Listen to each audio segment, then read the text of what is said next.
ಸತ್ಯದ ಬೆಳಕು. ವಜ್ರಾಕ್ಷ ನ್ಯೂಸ್ಗೆ ಸ್ವಾಗತ. ನಾನು ಗುರುರಾಜ್ ಬಡ್ಗೆ.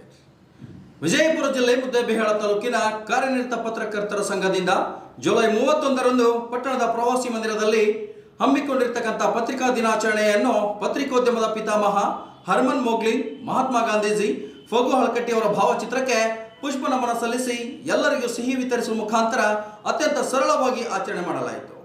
ಇದೇ ವೇಳೆಯಲ್ಲಿ ಸಂಘದ ಹಿರಿಯ ಪತ್ರಕರ್ತ ಅಮೀನ್ ಸಾಬ್ ಮುಲ್ಲಾ ಅವರಿಗೆ ಸನ್ಮಾನಿಸಿ ಗೌರವಿಸಲಾಯಿತು. ನಂತರ ಸಂಘದ ತಾಲೂಕಾಧ್ಯಕ್ಷರಾದ ಡಿ.ಬಿ. ಒಡವಾಡಗಿ, ಪ್ರಧಾನ ಕಾರ್ಯದರ್ಶಿ ಎಚ್.ಆರ್. ಭಾಗವಾನ್ ಮತ್ತು ಸದಸ್ಯರಾದ ರವೀಂದ್ರ ನಂದೇಪ್ಪನವರ್ ಪತ್ರಿಕೆ ಮತ್ತು ಪತ್ರಕರ್ತರ ಬಗ್ಗೆ ಸಂಕ್ಷಿಪ್ತವಾಗಿ ಮಾತನಾಡಿದರು. ನಂತರ ಜಿಲ್ಲಾ ಘಟಕವು ಪತ್ರಕರ್ತರ ಮಕ್ಕಳಿಗೆ ಪ್ರತಿಭಾ ಪುರಸ್ಕಾರ ರೂಪದಲ್ಲಿ ಉಚಿತವಾಗಿ ನೀಡಿದ ಬ್ಯಾಗುಗಳನ್ನು ವಿತರಿಸಲಾಯಿತು.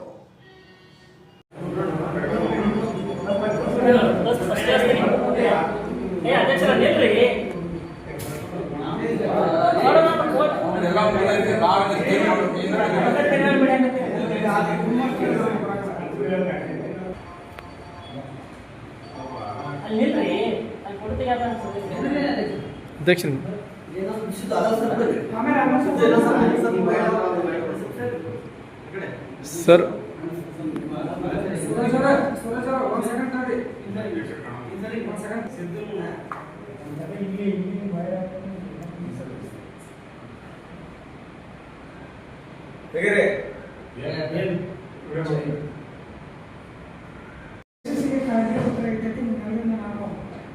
ಸಂಘದ ಪರವಾಗಿ ಅಭಿನಂದಿಸ್ತೇನೆ. ಯಾವತ್ತಿಗೂ ಕೂಡ ಸಂಘದ ಚಟುವಟಿಕೆಗಳ ವಿಷಯ ಬಂದಾಗ ನಾವೆಲ್ಲರೂ ಒಗ್ಗಟ್ಟಿನಿಂದ ಇದ್ದೀವಿ ಅಂತಂದರೆ ಸಂಘಂ ಸರ್ವಶಕ್ತಿ ಅಂತ ಹೇಳ್ತಾರೆ. ಸಂಘಕ್ಕೆ ಇರ್ತಕ್ಕಂಥ ಶಕ್ತಿ ಬೇರೆ ಯಾವುದಕ್ಕೂ ಸಿಗೋದಿಲ್ಲ. ಯಾರಿಗಾದರೂ ಸಮಸ್ಯೆ ಆದರೆ ಸಂಘದ ಮುಖಾಂತರನೇ ನ್ಯಾಯ ತಗೋಬೇಕು ಹೊರತು ವೈಯಕ್ತಿಕವಾಗಿ ನ್ಯಾಯ ತಗೊಳ್ಳೋದು ಭಾಳ ಕಷ್ಟ ಆಗುತ್ತೆ ಸಂಘಟನೆಯಲ್ಲಿ ಇದ್ದಾಗ. ಆ ಕಾರಣಕ್ಕಾಗಿ ನಾವು ಎಷ್ಟು ಒಗ್ಗಟ್ಟಿನಿಂದ ಇರ್ತೇವೆ ಅಷ್ಟು ನಮ್ಮ ಶಕ್ತಿ ಹೆಚ್ಚಾಗುತ್ತೆ ಅನ್ನೋ ಮಾತನ್ನು ಈ ಸಂದರ್ಭದಲ್ಲಿ ಹೇಳ್ತಾ, ಇವತ್ತಿನ ದಿನಗಳಲ್ಲಿ ಪರಿಸ್ಥಿತಿ ಹೆಂಗಾಗಿದೆ ಅಂತಂದರೆ, ಇತ್ತೀಚಿನ ದಿನಗಳಲ್ಲಿ ನಾನು ಪತ್ರಕರ್ತ ಅಂತ ಹೇಳ್ಕೊಳ್ಳೋಕ್ಕೆ ಕೆಲವರು ಹೆಮ್ಮೆ ಪಡ್ತಾರೆ, ಆದರೆ ಈ ಕೆಲವರು ನಾಚಿಕೆ ಪಡುವಂಥ ಪರಿಸ್ಥಿತಿ ಇದೆ. ಯಾಕಂದರೆ ಪತ್ರಕರ್ತ ಅಂತ ಹೇಳಿ ಸ್ವಂತ ಲಾಭ ಮಾಡ್ಕೊಳ್ಳೋರಿಗೆ ಪತ್ರಕರ್ತ ಅಂತ ಹೆಮ್ಮೆ ಇರುತ್ತೆ. ಪತ್ರಕರ್ತ ಅಂತ ಹೇಳಿ ಸಮಾಜಕ್ಕಾಗಿ ಕೆಲಸ ಮಾಡಿ ಒಳ್ಳೆಯದಕ್ಕೆ ಸಪೋರ್ಟ್ ಮಾಡಿ ಕೆಟ್ಟದ್ದನ್ನು ಅದನ್ನು ಸಮಾಜಕ್ಕೆ ತೋರಿಸುವಂಥ ವ್ಯಕ್ತಿಗಳಿಗೆ ಇವತ್ತಿನ ಪರಿಸ್ಥಿತಿಯಲ್ಲಿ ಪತ್ರಕರ್ತ ಅಂತ ಹೇಳ್ಕೊಳ್ಳೋದಕ್ಕೆ ನಾಚಿಕೆ ಪಡುವಂಥ ವಾತಾವರಣ ಇದೆ. ನಮ್ಮ ವ್ಯಕ್ತಿತ್ವ ನಿರ್ಮಾಣ ಆಗಬೇಕು ಅಂತಂದರೆ ನಾವು ಮಾಡುವ ಕರ್ತವ್ಯದಲ್ಲಿ ಪ್ರಾಮಾಣಿಕರಾಗಿ ಶ್ರದ್ಧೆಯಿಂದ ಇರಬೇಕು. ಅದು ಯಾವುದೇ ಕರ್ತವ್ಯ ಆಗಿರಲಿ, ಪತ್ರಕರ್ತ ಕೆಲಸನೇ ಆಗಿರಲಿ, ಸರ್ಕಾರಿ ಕೆಲಸನೇ ಆಗಿರಲಿ, ನಾವು ದುಡಿಯುವಂಥ ಉದ್ದಿಮೆನೇ ಆಗಿರಲಿ, ಸಣ್ಣ ಕೂಲಿ ಕೆಲಸ ಇಟ್ಕೊಂಡು ದೊಡ್ಡ ಉದ್ಯೋಗವರೆಗೂ ಯಾವುದೇ ಕೆಲಸ ಮಾಡಿದ್ರು ಕೂಡ ಅದರಲ್ಲಿ ಪ್ರಾಮಾಣಿಕತೆ, ಶ್ರದ್ಧೆ, ಪರಿಶ್ರಮ ಇತ್ತು ಅಂತಂದರೆ ನಮಗೆ ಆತ್ಮಶಕ್ತಿ ಕೊಡುತ್ತೆ, ಆತ್ಮ ಸಾಮರ್ಥ್ಯ ಕೊಡುತ್ತೆ, ಮತ್ತು ಎಲ್ಲವನ್ನು ಎದುರಿಸುವಂಥ ಶಕ್ತಿಯನ್ನು ಅದು ಸಾಮರ್ಥ್ಯವನ್ನು ನಮಗೆ ಕೊಡುತ್ತೆ. ನಾವು ದಾರಿ ತಪ್ಪಿದೆವು ಅಂತಂದರೆ ನಮಗೆ ಸಮಾಜವನ್ನು ಎದುರಿಸುವಂಥ ಶಕ್ತಿ ಬರೋದಿಲ್ಲ.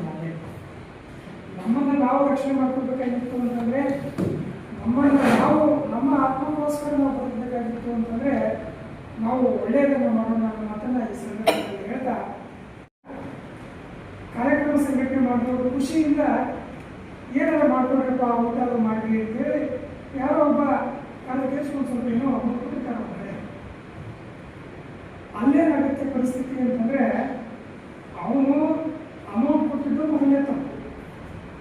ಎರಡನೇ ತಪ್ಪು ಹೆಂಗೆ ಸೃಷ್ಟಿಯಾಗುತ್ತೆ ಅಂತಂದರೆ, ಪಾಪ ವ್ಯಕ್ತಿ ಏನು ಮಾಡಿರ್ತಾನೆ, ಎಲ್ಲರೂ ಅಮೌಂಟ್ ತಿಳ್ಕೊಂಡು ಏನೋ ಕೊಟ್ಟಿದ್ದು ಇಸ್ಕೊಂಡು ನಾಡಪ್ಪ ಊಟ ಏನೋ ಮಾಡೋದು ಎಲ್ಲರೂ ಕೂಡ ಅಂತ ಹೇಳ್ತಾನೆ. ಇಲ್ಲಿ ಪರಿಸ್ಥಿತಿ ಯಾಕೆ ಬರುತ್ತೆ ಅಂತಂದರೆ, ಆ ಇಸ್ಕೊಂಡು ಎದುರುಗಡೆ ಎಲ್ಲರೂ ಸುಮ್ಮನಿರ್ತಾರೆ. ಆಮೇಲೆ ಕೊಟ್ಟವ್ರಿಗೆ ಫೋನ್ ಮಾಡ್ತಾರೆ, ಏನ್ರಿ ನಾವು ಕಣ್ಣ ಕಾಣೋಲ್ಲ ನಿಮಗೆ, ಅವ್ರು ಬೇಕಂತ ನಿಮ್ಮ ಕಣ್ಣ ಮತ್ತು ಅವ್ರಿಗೆ ಎಷ್ಟು ಕೊಟ್ಟಿರಿ, ನಮಗೆ ಕೊಟ್ಟಿಲ್ಲ.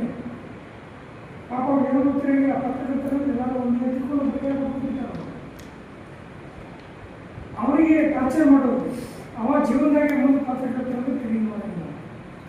ನಮಗೆ ಮಲ್ಲಿಕಾರ್ಜುನ ಮಠ ಅಂತ ಹೇಳಿ ನಮ್ಮ ಆನೆಯನ್ನು ನಿಯಂತ್ರಣ ಮಾಡ್ತಾರೆ.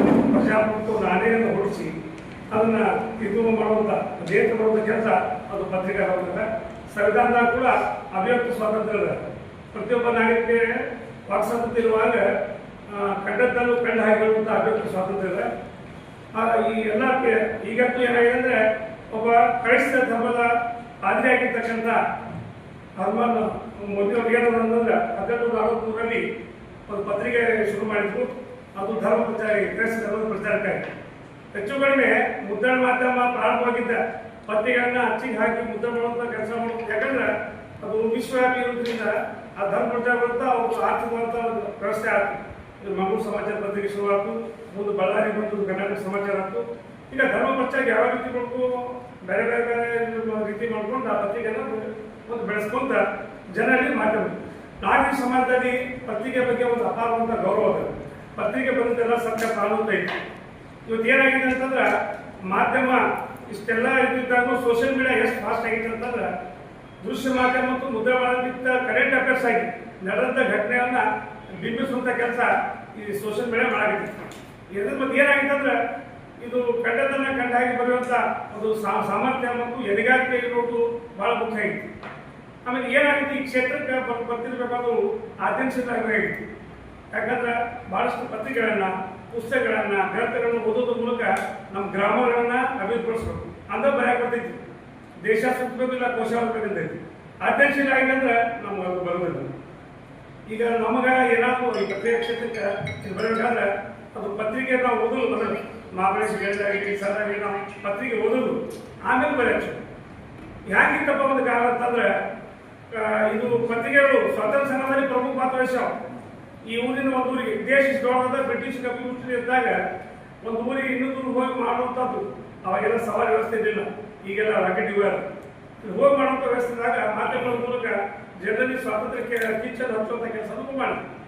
ಅದಕ್ಕೆ ನಮ್ಮ ಕರ್ನಾಟಕ ಒಂದು ಹಿರಿಮೆ ಏನಪ್ಪ ಅಂತಂದ್ರೆ ಅದ ನಂತರ ಬಹಳಷ್ಟು ಜನರು ಬಾಬು ಅರಕಟ್ಟಿ ಅವರು ಬಸವಣ್ಣನ ವಚನಗಳನ್ನ ಪ್ರಸ್ತುತಪಡಿಸಿದಾಗ ಅದನ್ನು ವಿಸ್ತರಿಸಾಕ ಏನಂದ್ರೆ ಮಾಧ್ಯಮ ಬಳಸ್ತಾರೆ. ಸ್ವಾತಂತ್ರ್ಯ ಸಂಗ್ರಾಮದಲ್ಲಿ ಮಹಾತ್ಮ ಗಾಂಧಿ